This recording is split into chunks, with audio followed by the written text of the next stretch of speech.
राजस्थान के रेगिस्तानों में बसा एक ऐसा गांव जिसे सदियों पहले इसके निवासियों ने हमेशा के लिए छोड़ दिया। कहते हैं कि आज भी वहां कोई नहीं बच सकता, क्योंकि उस गांव पर छाया हुआ है एक श्राप। यह कहानी है कुलधरा गांव की और उस रात की जब चार दोस्त इस श्राप का सामना करने आए थे।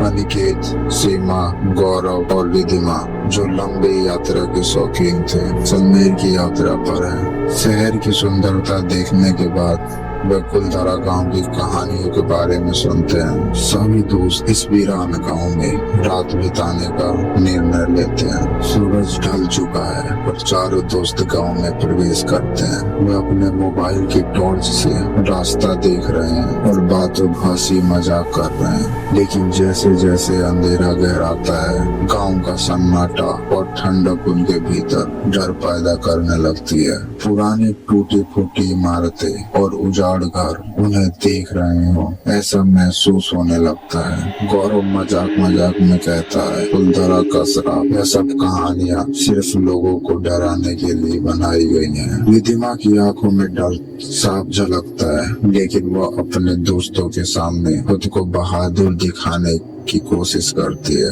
जैसे जैसे रात बीतती है, अजीब घटनाएं शुरू होती हैं। पहले अनिकेत एक पुरानी हवेली के पास एक औरत का धुंधला सा साया दिखाई देता है। वह डर के पीछे हट जाता है, लेकिन किसी को कुछ नहीं बताता। सीमा कहती है कि उसे लगता है जैसे कोई उनके पीछे चल रहा हो। वह कई बार मुड़कर देखती है, लेकिन हर बार उसे कुछ नहीं दिखता। धीरे धीरे सभी को अजीब आवाजें सुनाई देने लगती हैं, जैसे किसी के पैरों की आवाज, पुराने दरवाजों के बंद होने की गूंज और कभी कभी एक धीमी सी हंसी। रात के आधे पहर जब सभी दोस्त एक जगह बैठकर आराम कर रहे होते हैं, तभी अचानक गौरव की टॉर्च बंद हो जाती है। जैसे ही वो उसे फिर से चालू करने की कोशिश करता है, चारों तरफ अंधेरा छा जाता है। सभी डर के एक दूसरे के करीब आ जाते हैं। तभी हवाओं में एक ठंडी लहर दौड़ती है और अचानक किसी ने गौरव को पीछे से धक्का दिया। गौरव चिल्लाते हुए गिरता है और जब बाकी दोस्त उसकी मदद के लिए दौड़ते हैं, तो उन्हें गौरव के चेहरे पर एक अजीब सा डर और उलझन दिखाई देती है। वह कहता है कि उसे किसी को अपने पीछे खड़े हुए महसूस किया था। रिधिमा अब पूरी तरह से डरी हुई गांव से निकलने की जिद करती है। जैसे ही वो गांव से बाहर निकलने की कोशिश करते हैं, उन्हें हर मोड़ पर कोई ना कोई अजीब सी चीज महसूस होती है।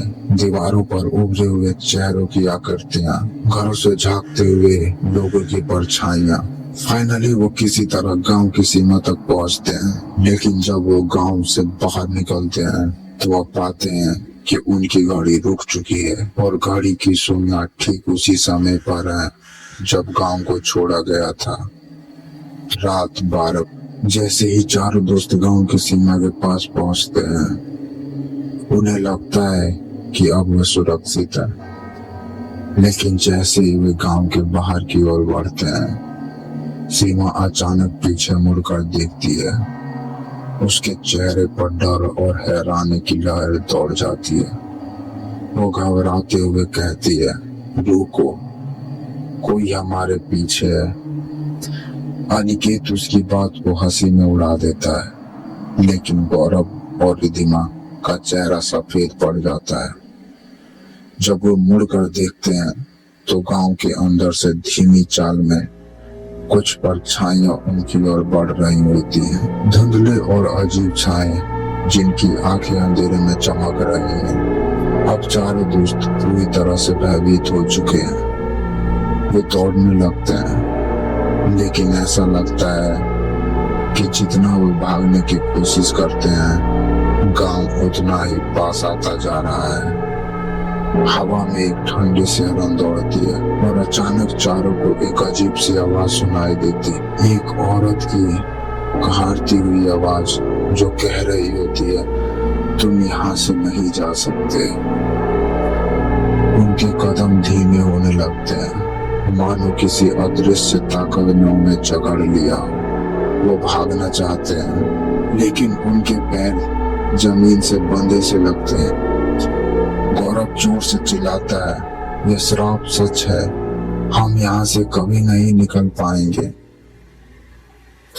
एक एक करके चारों को अजीब सी चीजें दिखाई देने लगती हैं। रिधिमा को एक पुराने दुल्हन की परछाई दिखती है जो उसके पास आती जा रही है। अनिकेत को किसी ने उसके कानों में कुछ फुसफुसाया, वापस मत देखना वरना तुम भी कभी लौट नहीं पाओगे। सीमा की आंखों में आंसू भर आते हैं। वो बेतहाशा अपनी घड़ी देखती है और उसकी घड़ी की सुइयां एक ही समय पर अटकी रहती हैं, रात 12 बजे। आखिरकार किसी तरह वो गांव की सीमा पार कर जाते हैं, लेकिन जैसे ही वो कार में बैठते हैं और तेजी से गांव से दूर जाते हैं, उन्हें महसूस होता है कि उनकी घड़ियां अब भी नहीं चल रही। अनिकेत घबराते हुए कहता, क्या सच में हम यहाँ से निकल पाए हैं? तभी कार के शीशे में उन्हें कुछ दिखता है। उनकी कार के पीछे सड़क पर वही धुंधली परछाइयां अब भी चल रहे हैं, धीरे धीरे उनके करीब आ रहे हैं। कुंदरा का श्राप सिर्फ एक कहानी नहीं है, यह वास्तविकता है और जो एक बार इस श्राप का सामना करता है वह इससे कभी बच नहीं सकता। अब ये चारों दोस्त कितने समय तक सुरक्षित रहेंगे, ये सवाल अब भी अनुरिक्त है। दोस्तों, क्या आप भी कभी कुंदरा का श्राप झेलने की हिम्मत करोगे?